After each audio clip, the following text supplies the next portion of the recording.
Kasunod ng pagpatay sa 3 persons of interest sa Bulacan Massacre, iniutos na ni PNP Chief Ronald De La Rosa ang investigasyon dito. Isa pang person of interest ang nawawala pa rin. Balitang hatid ni Steve Dailisan.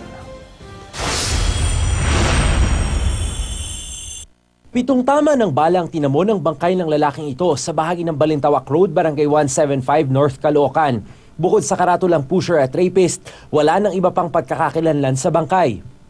Napasugod sa crime scene si Manny Roa, nagpakilalang kaanak ni Alvin Mabesa, na isa sa mga person of interest sa June 27 massacre sa San Jose del Monte, Bulacan. Ilang linggo na raw kasing nawawala si Mabesa, pero nang tingnan ni Roa ang labi, hindi raw yon si Mabesa. Nabunutan man ng tinik, nangangamba pa rin daw sila para sa nawawalang kamag-anak. Giit nila, inosente si Mabesa. Itinuturing pa ring missing person ng San Jose del Monte Police si Mabesa, pero kukunan daw nila ng salaysay ang mga kaanak niya kaugnay sa sinasabing pagdukot.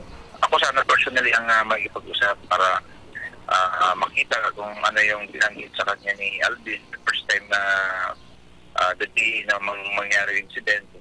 3 persons of interest na sa masakerang napatay. Hindi pa raw matukoy ng pulisya kung may vigilante group na nasa likod nito. Ang mga naturang pagpatay, pati ang sinasabing pagdukot kay Mabesa, pinaimbestigahan na ni PNP Chief Director General Ronald De La Rosa. Inamin naman ni De La Rosa na ikinalungkot niya ang impormasyong nagpa-picture pa sa kanya ang isa sa mga person of interest 1 araw bago napatay.